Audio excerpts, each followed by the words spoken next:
जैन साजन स्वागत है आप सभी का हमारे यूट्यूब चैनल नालंदा वाला पर।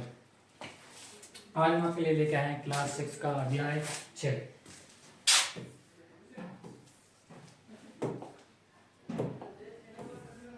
अध्याय 6 जिसका नाम है भारतीय सभ्यता का आरंभ।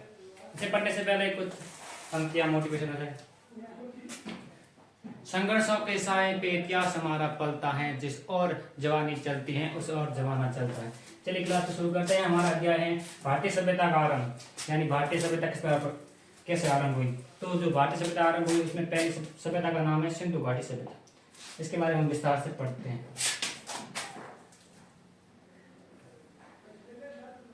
भारतीय सभ्यता को पढ़ने से पहले हम ये पढ़ लेते हैं सभ्यता बेसिक, यानी जो सामान्य सभ्यता है। सभ्यता है कोई भी सभ्यता है उसकी क्या क्या विशेषता होती है, सभ्यता क्या होती है, उसके बारे में पढ़ते हैं। तो हमारे अध्याय के शुरुआत में प्रश्न दिया हुआ है कि सभ्यता क्या है।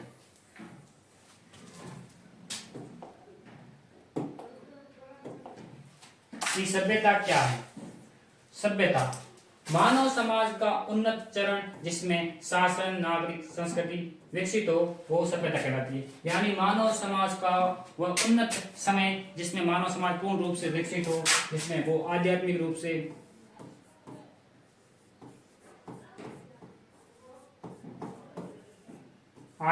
से सांस्कृतिक रूप से विकसित हो, पूर्ण रूप से, वो उस समाज का काल कहलाता है, जो उस समाज की सभ्यता कहलाती है। ठीक है। अब देखो भारतीय सभ्यता, हम सब जानते हैं भारतीय सभ्यता सिंधु घाटी सभ्यता के नाम से जानी जाती है।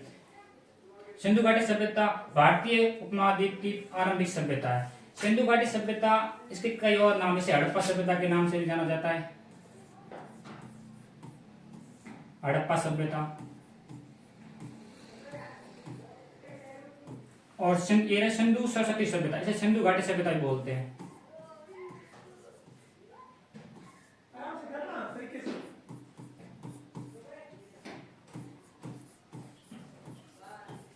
हड़प्पा सभ्यता से इसलिए बोला जाता है क्योंकि जो इसका प्रारंभिक स्थल खोजा गया था वो हड़प्पा था।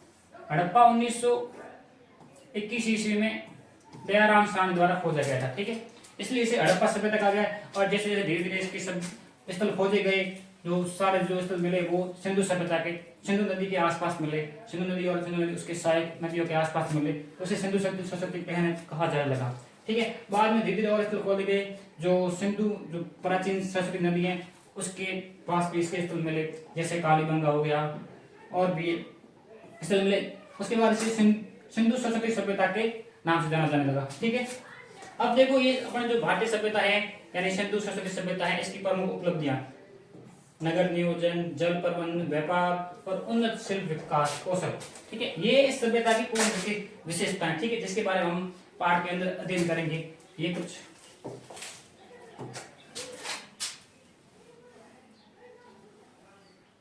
अब भारतीय सभ्यता पहले पढ़ते हैं कि कोई सामान्य सभ्यता है उसकी क्या क्या विशेषता होनी चाहिए। भारतीय सभ्यता हो गई, अन्य भी और कोई सभ्यता है तो उनकी क्या क्या विशेषताएं होती है।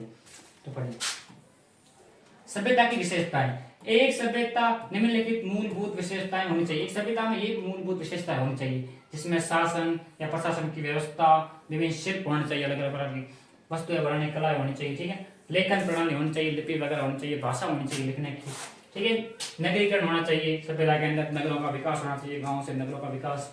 ठीक है, और सभ्यता के अंदर व्यापार होना चाहिए और कृषि उत्पादकता होना चाहिए, जिससे उस सभ्यता के लोगों की अनाज वगैरह, सब्जियां वगैरह खाने की आपूर्ति करना, भोजन की आपूर्ति करना, व्यापार होना, उन जिन चीजों की उन सभ्यता को आवश्यकता होती है। तो एक एक को पढ़ते हैं। ठीक है, शासन और प्रशासन की व्यवस्था होनी चाहिए, यानी उन जटिल समाज के प्रबंधन हेतु संगठित व्यवस्था होनी चाहिए, यानी उस सभ्यता के लोगों को सुरक्षा देने या उन सभ्यताओं की कोई भी समस्या है उनको सुलझाने, या कोई सामूहिक रूप से कोई सबके लिए सार्वजनिक कोई संकट है उसके निवारण के लिए, या कोई भी सबकी समान काम हो तो उसके लिए कोई व्यवस्था होनी चाहिए। ठीक है, अब विभिन्न शिल्प होने चाहिए।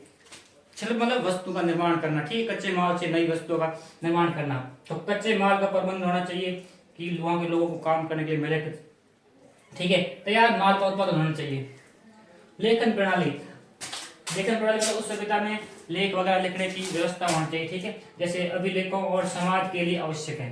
ठीक है, पत्र लेखन वगैरह से नगरीकरण, नगर नियोजन, विकास एवं जल प्रबंधन व्यवस्था होनी चाहिए। और सिंधु घाटी सभ्यता अपने नगर नियोजन और जल प्रबंधन व्यवस्था के लिए विश्व प्रसिद्ध है। ठीक है, व्यापार होना चाहिए, व्यापार आंतरिक व्यापार और बाह्य व्यापार, आंतरिक व्यापार और बाह्य व्यापार संगठित प्रणाली होनी चाहिए। यानी एक सभ्यता में आंतरिक व्यापार भी होना चाहिए और बाह्य व्यापार होना चाहिए। आंतरिक व्यापार ऐसे मतलब कि सभ्यता के अंदर के लोगों, जैसे मान लो सिंधु घाटी सभ्यता है, उसका हड़प्पा उसका मुख्य स्थल है, हड़प्पा शहर हो गया या हड़प्पा नगर महानगर हो गया, तो उसके अंदर बाजार में सामान द्वारा बेचना खरीदना आंतरिक व्यापार हो गया। और इस सिंधु घाटी सभ्यता से दूसरी अन्य सभ्यता जैसे मेसोपोटामिया सभ्यता हो गई, मिस्र की सभ्यता हो गई, उनसे कोई व्यापार करना है वो बाह्य व्यापार कहलाता है, और सभ्यता के अंदर जो व्यापार किया जाता है वो आंतरिक व्यापार कहलाता है। ठीक है, और कृषि उत्पादकता, गांव एवं नगरों को भोजन उपलब्ध कराना। ठीक है,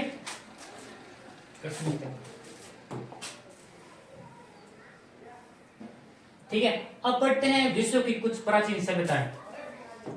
ठीक है, दुनिया की सबसे प्राचीन सभ्यताएं, विश्व की प्राचीन सभ्यताएं। विश्व के विभिन्न भागों में अलग अलग समय में सभ्यताओं का आरंभ हुआ। मेसोपोटामिया में लगभग 6000 वर्ष पूर्व पहले, मिस्र में इसके कुछ शताब्दियों बाद, और भारत के उपमहाद्वीप में सिंधु सरस्वती सभ्यता का विकास हुआ।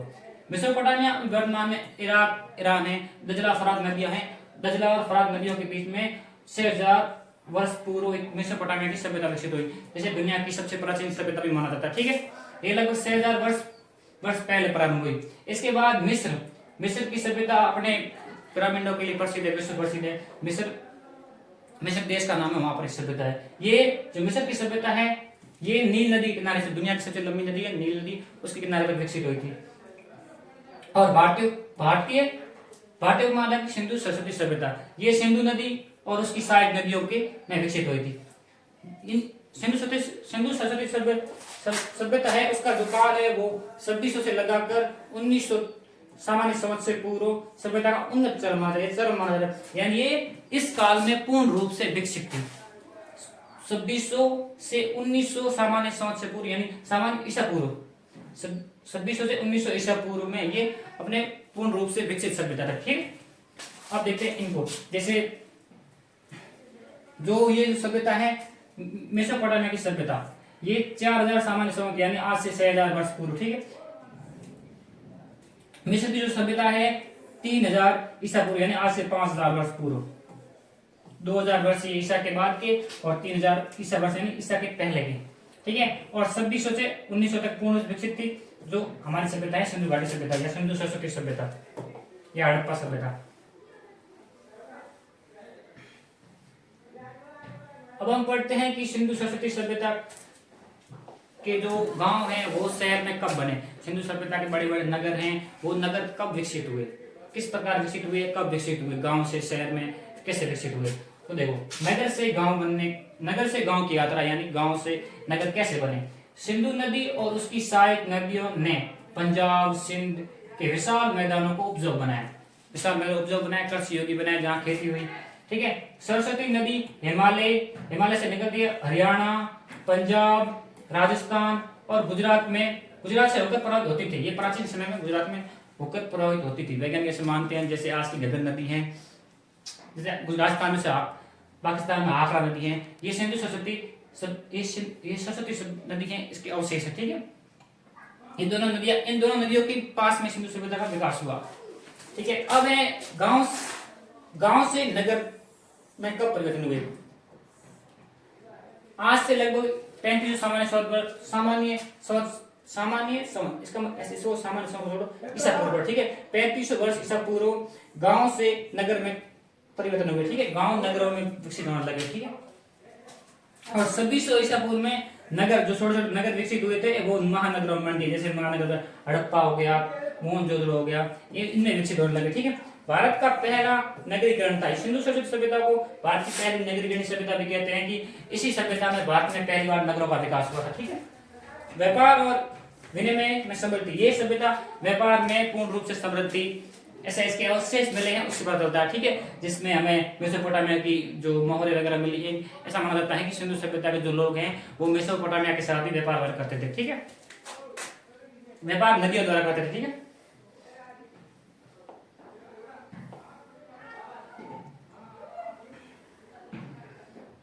ये फोटो आपको शायद दिखने होगा, लेकिन ये अपने छठी क्लास की जो किताब है उसी के अंदर से दिया गया। ठीक है, अब है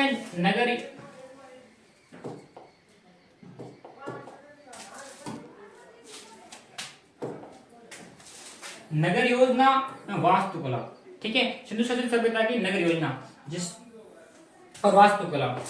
सिंधु सभ्यता में सुनियोजित नगर मिले हैं, सुनियोजित नगर मिले हैं। इसमें चौड़ी सड़कें, चारों दिशाओं में किलेबंदी युक्त दीवारें, ऊपरी नगर में अभिजात वर्ग और निचले वर्ग में साधारण लोग रहते थे। ठीक है, सिंधु घाटी जो सभ्यता है इसकी जो नगर, इसकी जो सड़कें हैं वैसे समकोण, जैसे लंबी और चौड़ी सड़कें हैं और समकोण पर ऐसे समकोण पर काटती है, इनके बीच में समकोण पर ऐसे ग्रिड पड़ती बड़ी हुई। ठीक है, और इसमें दो प्रकार के मिले हैं। अभिजात वर्ग मतलब जो प्रशासन से या राज परिवार से संबंधित लोग हैं वो रहते थे, और निचले में साधारण लोग। ठीक है, ऐसा एक टीला मिला है मोहनजोदड़ो में, जिसमें ऐसे ऊपर टीला, ऊपर किलेबंद किला बना हुआ है और नीचे यहाँ साधारण लोग रहते हैं। ठीक है,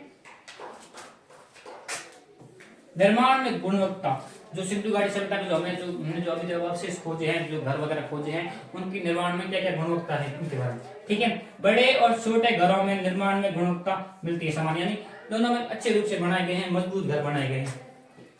ईंटें व्यापक रूप मिली है, जो भी घर बनाए गए ईंटों से बनाए गए। ठीक है, गोदाम और सामूहिक भवन मिले हैं सिंधु घाटी सभ्यता में, ये मिले हैं। ठीक है, और ये महान स्नानागार जो मोहनजोदड़ो मिला है ये प्रसिद्ध है बहुत ज्यादा। ठीक है, इससे प्रश्न भी पूछ जाता है कि ठीक है, देखो मोहनजोदड़ो, देखो पहले मोहनजोदड़ो सिंधु घाटी सभ्यता खोजा गया एक शहर है। ठीक है, दूसरा बड़ा शहर है, पहला हड़प्पा है, हड़प्पा सबसे पहले खोजा गया, इसकी भी खोज है 1922। ठीक है, और मोहनजोदड़ो का शाब्दिक अर्थ होता है मृतकों का टीला, और ये वर्तमान में पाकिस्तान में है। ठीक है, पाकिस्तान में, भारत में नहीं। इसमें मोहनजोदड़ो में विशाल स्नानागार मिला है जो 12 मीटर लंबा और 7 मीटर चौड़ा विस्तृत स्नानागार है। ठीक है, विशाल जलरोधक पर कुएं और नालियां व्यवस्था के साथ। ठीक है, इस ये जो स्नानागार है इसके ऊपर जलरोधक लगाया गया है। ठीक है, जिससे पानी लीकेज ना हो। ठीक है, और इसमें कुएं मिले और नालियां मिली हैं, और जो स्नानागार के बाद पानी गंदा होता है उस गंदे पानी को या अवशिष्ट जल को बाहर निकालने के लिए नालियां वगैरह बनाई गई है। उन्नत जल व्यवस्था। ठीक है, सिंधु घाटी की विशेषताओं में एक विशेषता है कि इस सिंधु घाटी सभ्यता में जल प्रणाली है उन्नत रूप से हमें मिली है। ठीक है, उन्नत जल व्यवस्था, स्वच्छ जल प्रणाली, घरों में अलग स्नानागार, सड़कों के नीचे जल निकास प्रणाली, अवशिष्ट जल के लिए व्यवस्थित नालियां। ठीक है, घरों में अलग, सभी के घर में अलग अलग स्नानागार ऐसे मिले हैं, एक घर में स्नानागार मिले हैं, अलग अलग स्थान पर। ठीक है, और जो स्नान करने से गंदा पानी अवशिष्ट पदार्थ निकलता है उसे शहर से बाहर निकालने के लिए सड़कों के नीचे नालियां बनाई गई हैं। ये देखो आप इसमें चित्र में देख रहे हो, ये चित्र किताब में से लिया गया। ठीक है, सामाजिक की जो छठी क्लास किताब है उसके अंदर ये सारे चित्र वगैरह सब ये वहीं से लिए गए। ठीक है, और जलाशयों का निर्माण। ठीक है, छोटी छोटी झीलों का, जलाशयों का निर्माण। धोलावीरा में 73 मीटर। एक बार फिर से स्वागत है आप सभी का हमारे यूट्यूब चैनल पर। कुछ टेक्निकल इशू आ गया जिसकी वजह से क्लास रुक गई। अब देखो हम पढ़ रहे थे धौलावीरा, जो धौलावीरा में जलाशय मिला है वो 73 मीटर लंबा विशाल जलाशय मिला है। पत्थरों और चट्टानों को काट कर सतही जल का निर्माण। ठीक है, पत्थर और चट्टानों को काट कर एक बड़ा जलाशय मिला है जो धौलावीरा मिला है, धौलावीरा गुजरात में।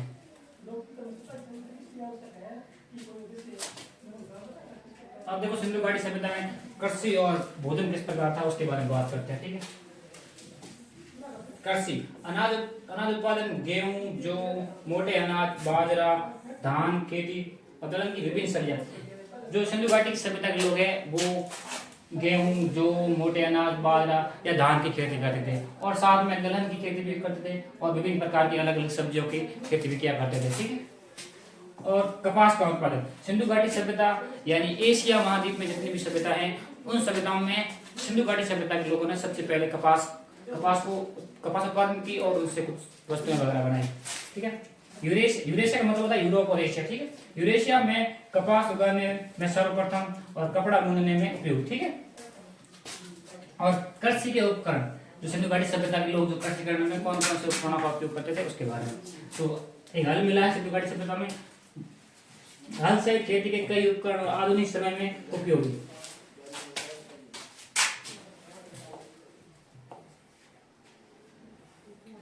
और सिंधु घाटी सभ्यता से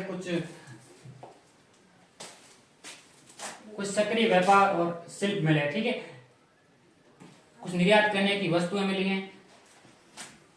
ये है कार्लियन, इसको बोलते हैं कार्लियन। कार्लियन एक धातु होता है, छोटे रंग, कुछ कीमती मूल्य मोती होते हैं, मोती वगैरह।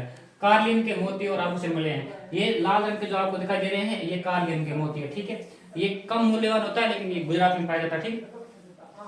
शंख की चूड़ियां मिली है। कपास और लकड़ी के साक्ष्य मिले हैं। दैनिक जीवन के उपकरण की वस्तुएं मिली हैं। और व्यापारिक मार्ग, व्यापार का मार्ग उस समय सिंधु घाटी सभ्यता के लोग स्थल मार्ग से व्यापार करते थे और जलीय मार्ग से व्यापार करते थे, नदियों के द्वारा। सिंधु नदी, बाकी सब नदियों की व्यापार करते थे, ठीक है। स्थल मार्ग और नदी मार्ग दोनों से, और साथ में समुद्री मार्ग से। मैंने आपको पहले बताया था कि सिंधु घाटी सभ्यता के लोग मेसोपोटामिया की सभ्यता के साथ व्यापार करते थे, ठीक है, तो समुद्री मार्ग से करते थे। लोथल में एक बंदरगाह, लोथल में 217 मीटर लंबा और 37 मीटर चौड़ा एक विशाल बंदरगाह मिला है, पोर्ट मिला है, जहां से जहाज रुकने की व्यवस्था वगैरह थी। उससे पता चलता है कि यहाँ के लोग की जलीय मार्ग से व्यापार वगैरह करते थे, ठीक है। मोहरों का उपयोग व्यापार और पहचान के लिए। पत्थर से बनी मोहरें पशुओं के चित्र और लेखन संकेत मिलते हैं, ठीक है। मेसोपोटामिया की मोहरें वगैरह मिलती है, जिसको वो स्टेराइट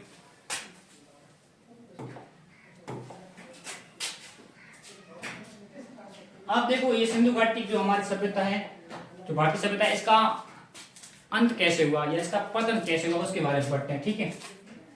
और ये हमें क्या विरासत दे गए, ठीक है। तो सिंधु घाटी सभ्यता का अंत और विरासत ऐसा माना जाता है कि 2200 सामान्य संवत पूर्व वर्ष में वर्षा की कमी और शुष्कता में कृषि में कठिनाई हुई, जिसके कारण वो जलवायु परिवर्तन हुआ। 2200 वर्ष पहले इससे वर्षा में कमी आई और खेती करने में कठिनाई उत्पन्न हुई और शुष्कता का समस्या हुई। तो वहां से लोगों ने पलायन करना शुरू कर दिया, सिंधु घाटी सभ्यता के इन नगरों को छोड़कर दूसरे स्थानों पर जाने लगे, ठीक है। सरस्वती नदी का सूखना, ये भी कारण माना जाता है कि सरस्वती नदी सूख जाने से सरस्वती नदी के आसपास जो लोग रहते थे, उन्हें वहां रहने में और जीवन यापन करने में कठिनाई आने लगी, तो वो यहाँ छोड़ चले गए, ठीक है। नदी का मध्य बेसिन सूख गया और नगर अचानक छोड़ने पड़े, ठीक है। तो सूख गया तो उन्हें पानी वगैरह की आपूर्ति नहीं कर पाए, तो उस स्थान को छोड़कर दूसरे स्थान पर चले गए, ठीक है। ग्रामीण जीवन 1900 सामान्य समय तक नगर खाली हो गए और लोग छोटी बस्तियों में बिखर गए। यहाँ से लोग उठ के अलग अलग जगहों पर जाने लगे, जहाँ अच्छी व्यवस्था है पानी वगैरह की। यद्यपि नगर लुप्त हो गए, लेकिन हड़प्पा की संस्कृति एवं औद्योगिकी बची रही और भारतीय सभ्यता के अगले चरण में पहुंच गई, ठीक है। यानी इनकी हमें विरासत में मिली। मुख्य बिंदु, सिंधु सरस्वती सभ्यता ने नगर योजना, जल प्रबंध, व्यापार और शिल्प में उत्कृष्टता प्राप्त की। इसकी विरासत आज भी भारतीय संस्कृति में जीवित है, ठीक है। शिक्षा दी वीडियो हमारा यहीं समाप्त होता है। क्लास के बारे में जरूर बताना कि आपको क्लास कैसी लगी। धन्यवाद।